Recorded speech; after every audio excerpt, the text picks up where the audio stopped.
Good evening, afternoon, night, morning, whenever you find a way to watch or listen to this podcast. It is me, Omar Hashan Borja, the Burger Popper, joining for another offseason podcast. And we're slowly churning around for the college football offseason. I think as of right now, the bowl season, not the Football Bowl Association, but bowl season has started their annual meeting. So before we know it, we'll have a bowl schedule around the corner. Schedules are releasing, and the NFL draft is next week. Which, speaking of NFL draft, we have a prospect from the Unity Bowl that I had attended a couple months ago. Better late than never in getting some of these interviews out, as we know that life is pretty crazy. But joining me is Evangel kicker Jonah Edwards, who scored every single kicking point, not just for one team, but for both teams in the Unity Bowl, due to the circumstances that were happening. So, Jonah, I'm glad we're able to have you on this podcast, and it's just great to catch up. How's everything going? It's going really well. I'm glad you reached back out and invited me to this. I was looking forward to it. Just been finishing up my final semester here, getting some more work in with football and kicking. So yeah, it's been a good couple of months here. Yeah, absolutely. It's just crazy to hear. I feel like I'm getting older. I'm a couple years removed, or actually 4 years removed from graduating college. Is hearing guys say finishing up school. I guess I really am getting kind of old, into my mid 20s. I mean, if you can call that old, but it feels weird. But something I've asked the previous players that I have been able to reach for that participated in the Unity Bowl is, what's one thing that the public might not know about you that only your close friends or family might know. I feel like it's a fun icebreaker just to get the viewers and listeners to know more about you. So, what's one talent or one interesting aspect of you, Jonah, that the fans might not know? Something that a lot of people don't know, is because it's kind of hidden, is that I broke my left collarbone twice in high school, and the breaks were 8 weeks apart. So So, I guess what were the stories like behind like the breaks? okay, so the first one was the week before my junior season started. I had finally become not just a kicker, like I was my freshman sophomore year.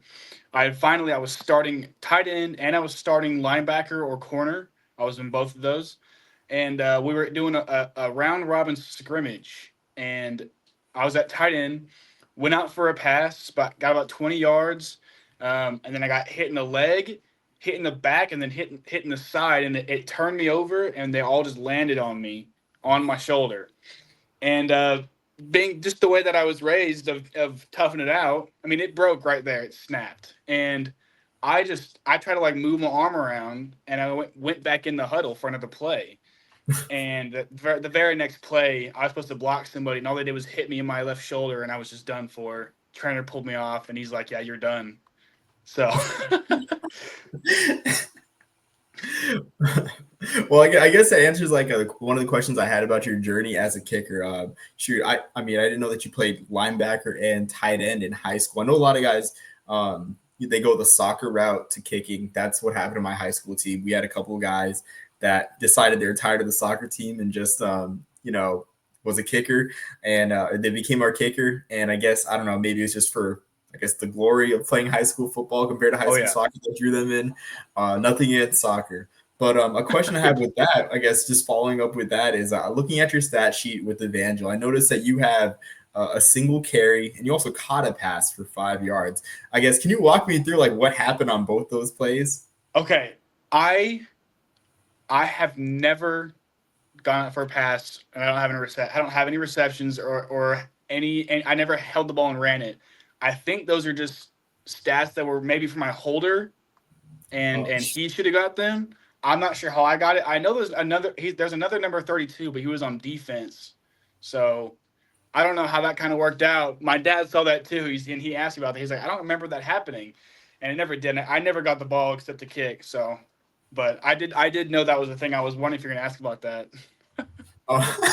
well, shoot. I mean, I asked Eric Montes from Delaware State about his carry, and I guess so. I guess you did your homework, but I think it's interesting too because he also mentioned that he had some misattributed stats, but it was the other way around where someone else got his stats or they just didn't Oh. attribute it to him.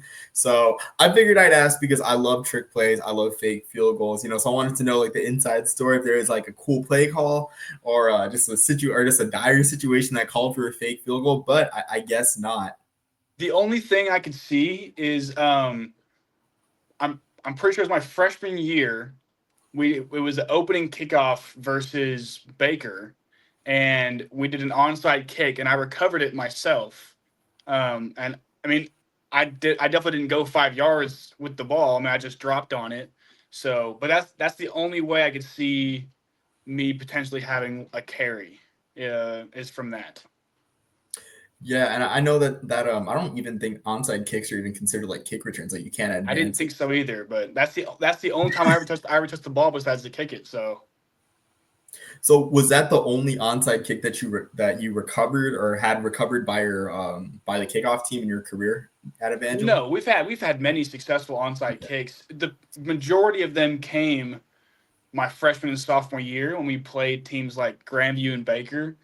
I feel like my junior and senior year we didn't do as many, but it is because our offense or defense would clutch it up in the last couple of seconds and make us winning, and then we wouldn't need to do an onside kick, and it wouldn't happen.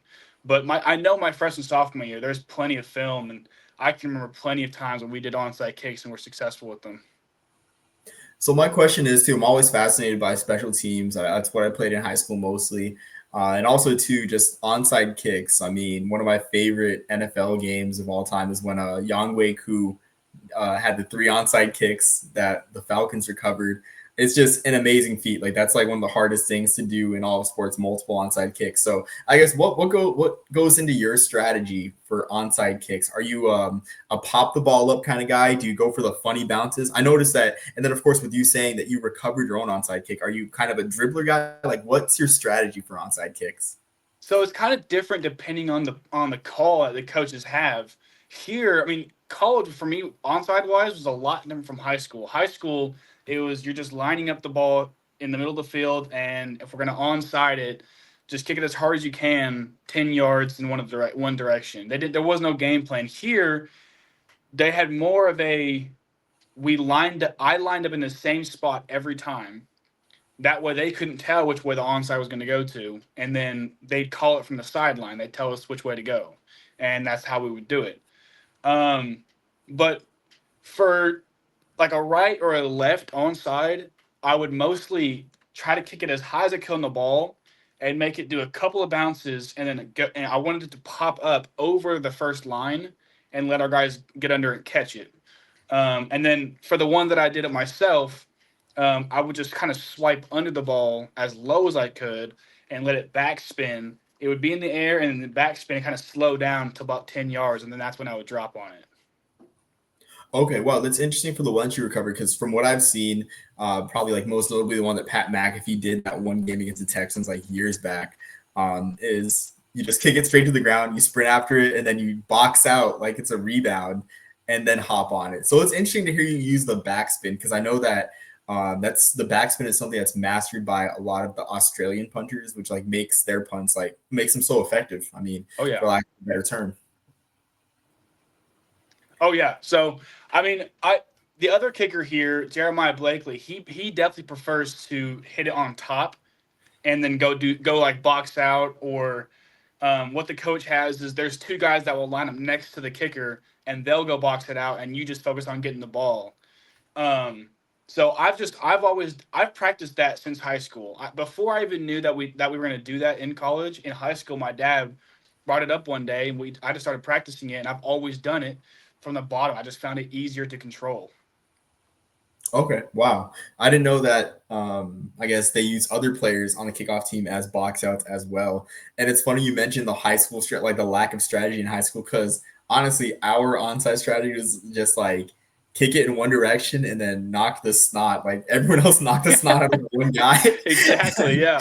And just recover it. It's just interesting because I always thought that onside kicks are just they're such a science and it's so hard to be successful in onside kicks. I really think it's one of the most interesting aspects of the game. And while I love the UFL, I mean, I kind of feel bad that they don't have, or kind of not really upset, but just kind of disappointed that they don't use the onside kick more. Which I understand that they want more comebacks to happen because I think like I saw a stat like less than 10% of onside kicks are successful, Yeah, but it's just such a science that it's just amazing whenever it works out. right.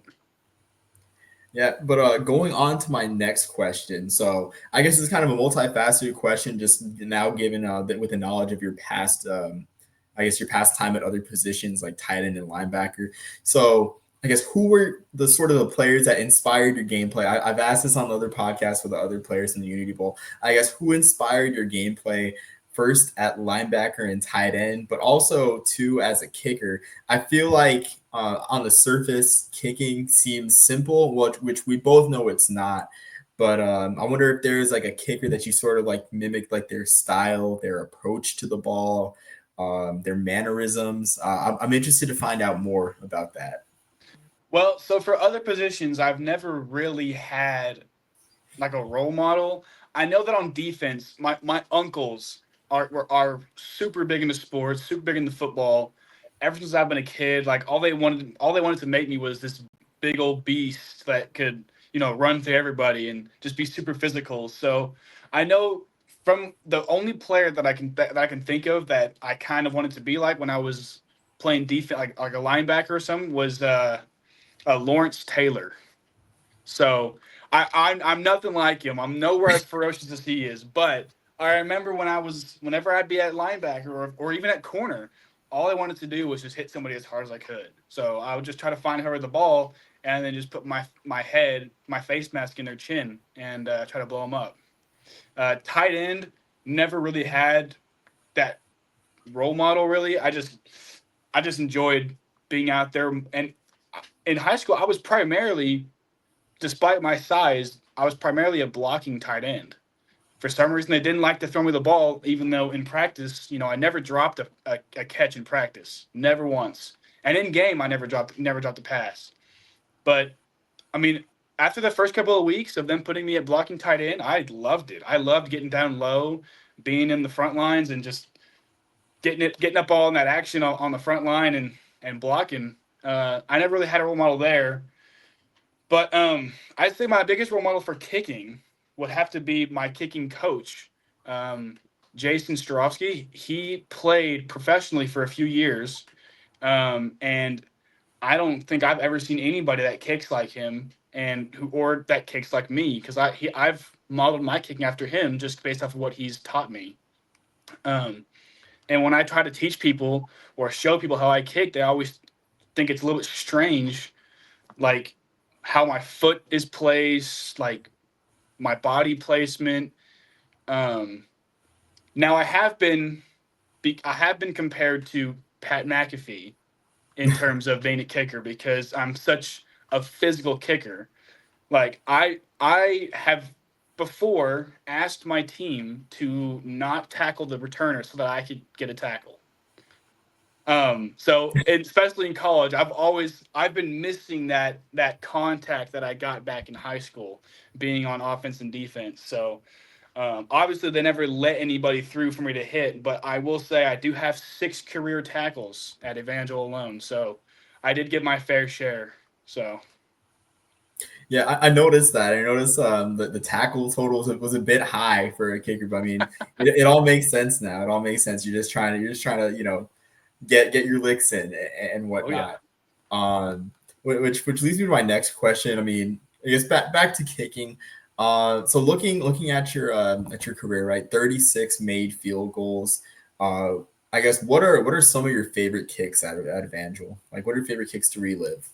Okay, so easily my all-time favorite one. This might be cliche, but my junior year, we were 10-0 going into our final game of the season, and this would be the first time in like about 20 years that Evangel would have gone undefeated in the regular season.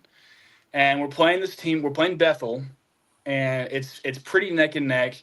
Um, coming out of halftime, we're actually down by I think it was like 3 or 4 touchdowns, and we ended up coming back, going into double overtime, and we went first in the second overtime. we drove as far as we could and kicked a field goal, and I made the field goal, putting us up by 3. And then when they came back out for their shot, they drove as far as they could, had to go for a field goal, and then we blocked it. So technically, I've made the game-winning field goal, and that's one that I'll never forget. And then I've had a couple others that were some fun kicks. I know at Friends this year, I'm pretty sure I had a game-winning kick here. Yeah, at Friends this year, we played at Friends. I had a game-winning kick there, um, which I've never had a buzzer beater, but it did leave only a couple seconds left on the clock, and it was a game winner. So that was pretty fun too. I'll never forget that one. Um, so those are a couple ones that I'll never forget. That's awesome. I mean, every kicker, everyone dreams of just making a game-winning play, whether it be a kick or a touchdown or not. So I'm glad that you got to live through that experience, especially in such a big moment. As you mentioned with the first kick, going undefeated in the regular season, capping off a great season for Evangel. Another question I had, just staying with field goals. Looking at your stats, you had an increase in field goal accuracy, culminating in a 14 out of 15 year, with that one miss being a block. I guess what were some things that I guess you adjusted with your kicking style, or I guess even your mindset, that helped that change in accuracy, that increase in accuracy happen? To be honest, some people might have a more technical answer than me when it comes to this kind of thing, but for me, it's kind of like I just manned up and I stopped worrying about it and just started kicking the ball. I mean, I've been kicking since the 6th grade, which is like what, 12 years. So over half of my life, I've been kicking. I am good enough to not be worried about the crowd, especially on all these kicks that I had this year, which I didn't have any like super impressive like far out field goals, but I mean I had more than usual. But I just stopped worrying about it. Like I just went out there and had some fun. Went out and did what I love to do, go kick the ball. I just didn't worry about the crowd or the other team or coaches, parents, anybody who's watching. I just got rid of that um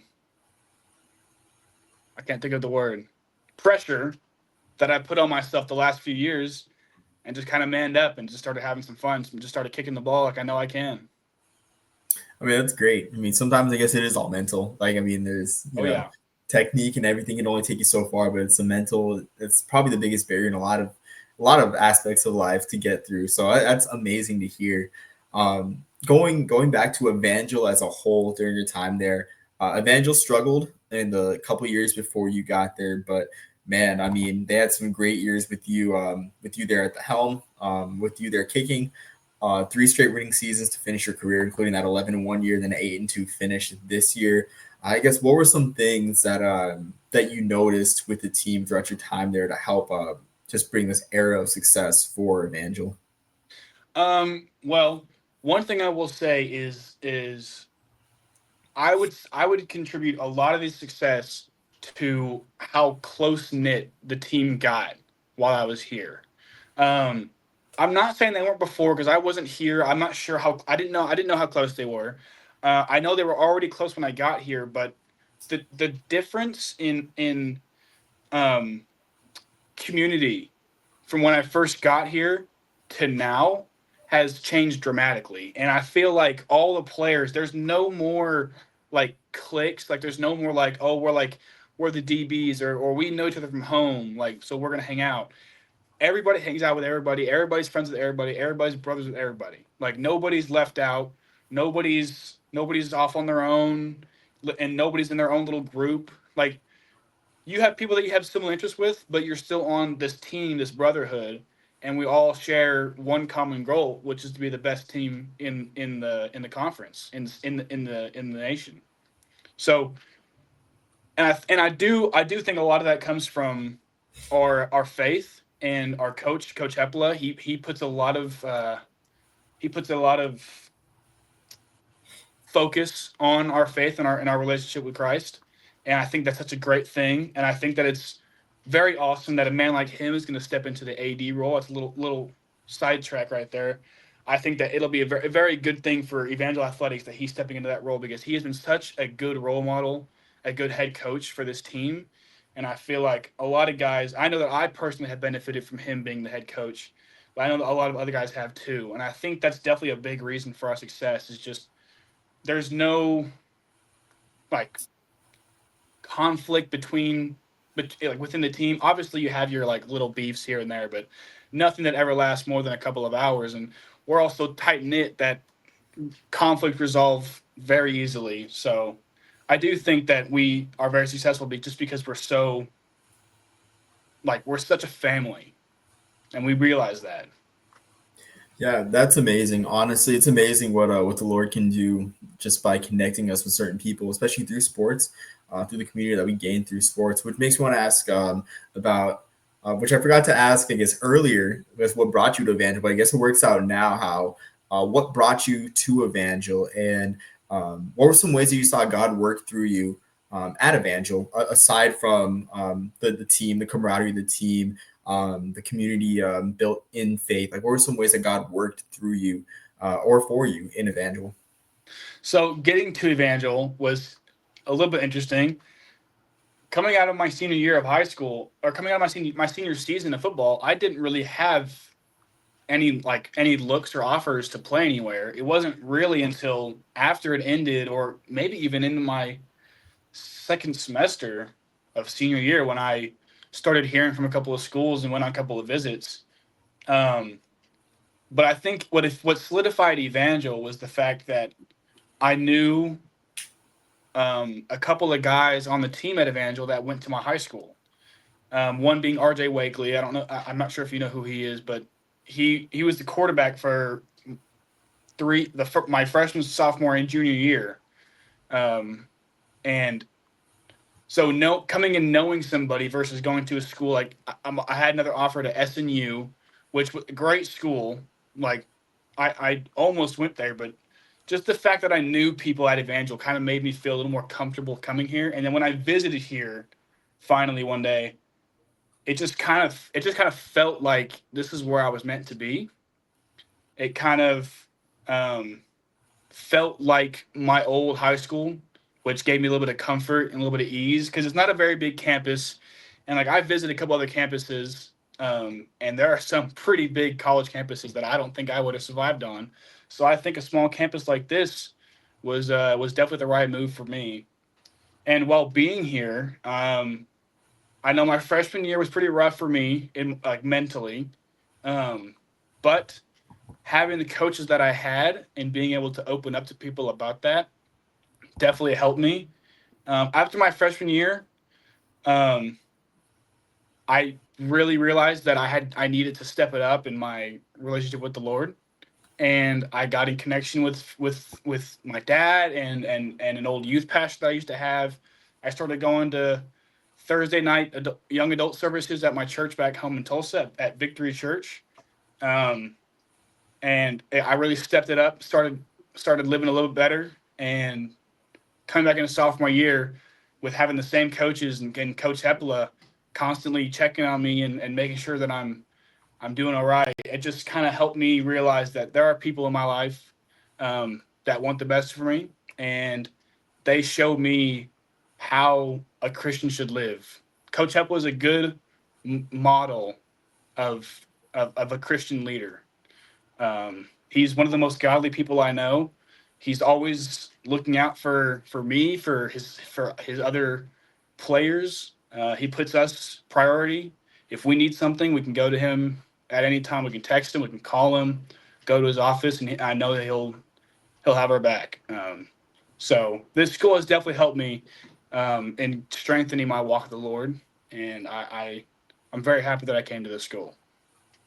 Yeah, I'm really happy to hear that for you. And I mean, I'm just glad to like I too can testify to having great mentors in the faith in college. I mean, at the academy. I mean, never really had that in high school. Didn't aside from my coaches a little bit, but they weren't really mentors in my walk in faith. But man, mentors just show how important discipleship is, honestly. And as someone that's been through discipleship recently, my wife and I, and now kind of, I guess, doing it not I started doing it like not on purpose, but it ended up being a discipleship because it's just a relationship. Just shows how important it is that the Great Commission that Jesus gives us in Matthew. I mean, just shows how important it is. And it's a relationship that enriches two ways. So I'm really glad to hear that. That I guess God had you in the right place. He has all of us in the right place. I mean, Oh yeah. Romans 8:28, he works all things for the good of those who love him and are called according to his purpose. So Oh I'm yeah. glad to hear that for sure. Going on, just also, it's just about the Unity Bowl. Excuse me. How did it feel representing Evangel at the Unity Bowl? I know things didn't really go as planned there, but it was a great showcase. Like I know I had never heard of Evangel as a college football writer, but I mean, sometimes these games are great because they're walking advertisements for the schools of the players that are playing in it. So, what was it like representing Evangel and just playing one last time with I guess the Evangel name on your helmet? Oh, it was a blast. I think I'm the first kicker in Evangel history to be invited to a bowl game, so that in itself was pretty cool. But then being able to wear that helmet again and play representing the school that got me to the point of being invited to that kind of thing was it was an honor, and I was very happy to do it, even though, like you said, it didn't turn out quite how we had all hoped. I still had a good time. I still was able to connect with a few people there, with some coaches and some scouts there, and made some good relationships and met some pretty cool people there too. I know that there was quite a few people there that I played against this year, or played against my freshman sophomore year.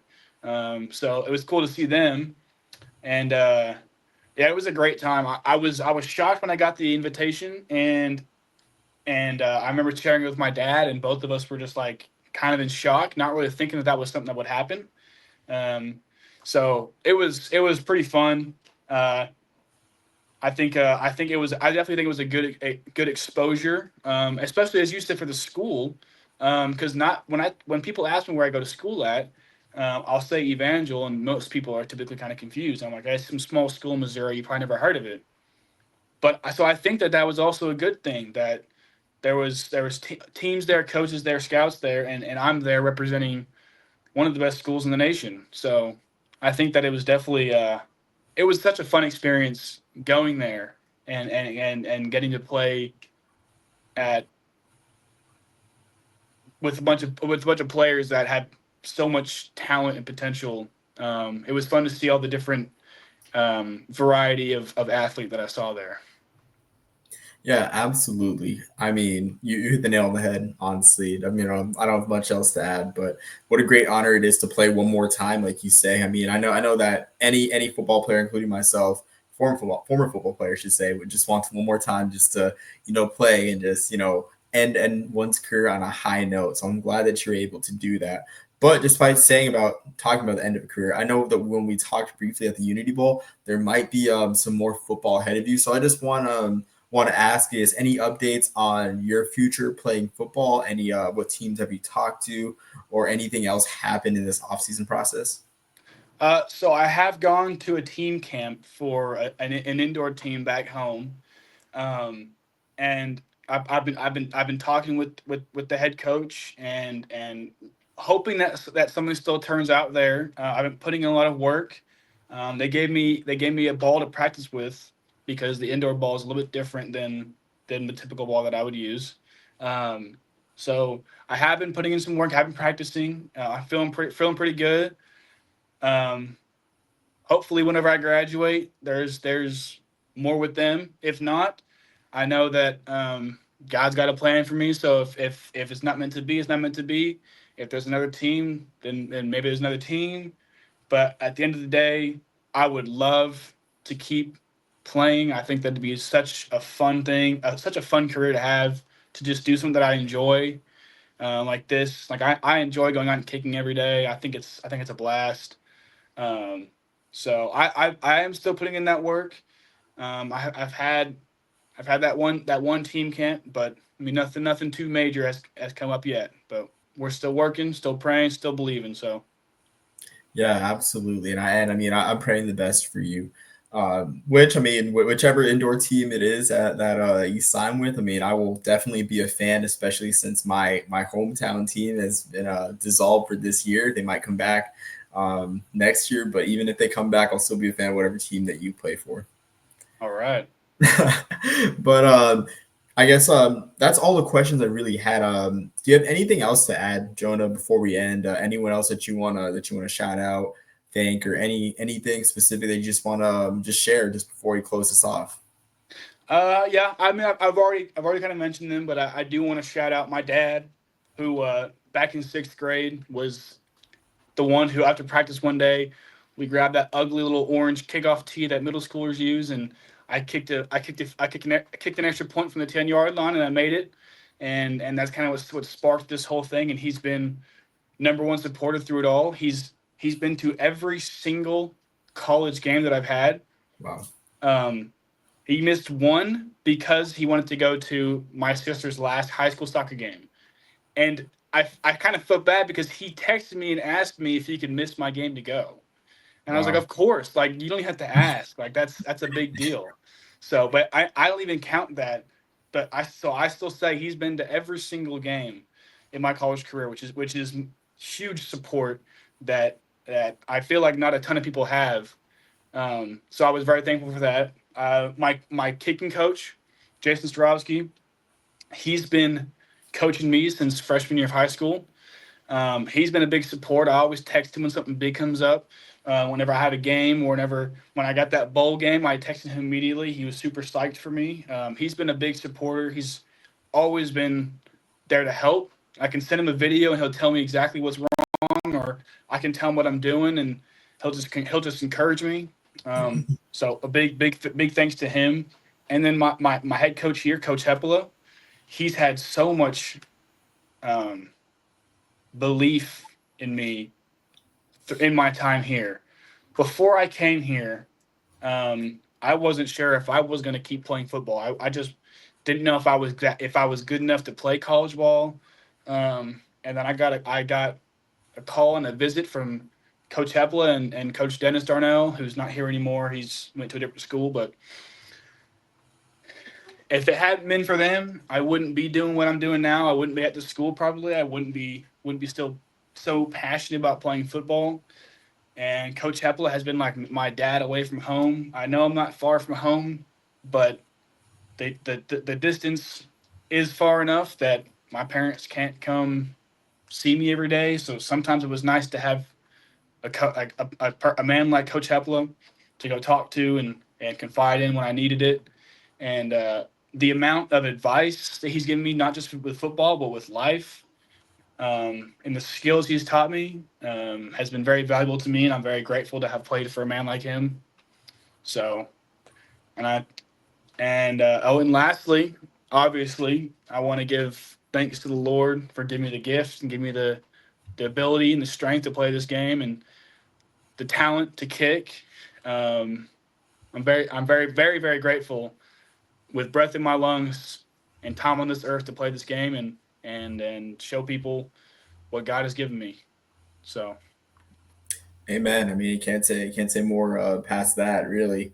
I mean, on the note about your dad making every single one of your games, it hits me because when I was in high school, my dad would show. Of course, both my parents would show up to my games. My dad would show up right before, right during warmups, like just watch me just do backpedal drills, And I'd always see him. He'd always be alone, and that's one of my favorite memories, from high school. Just seeing him just like watch warmups every single time, and it was good because he was easy to spot during warmups before everyone would come to the game. So that yeah, that hit close to home, oh yeah, but. he would always be there an hour before every game too. Even all the away games, he'd be there an hour before the game started. And I remember there was one time when he hit some traffic and he texted me letting me know that he wasn't going to be there an hour early. And I was like, that's fine.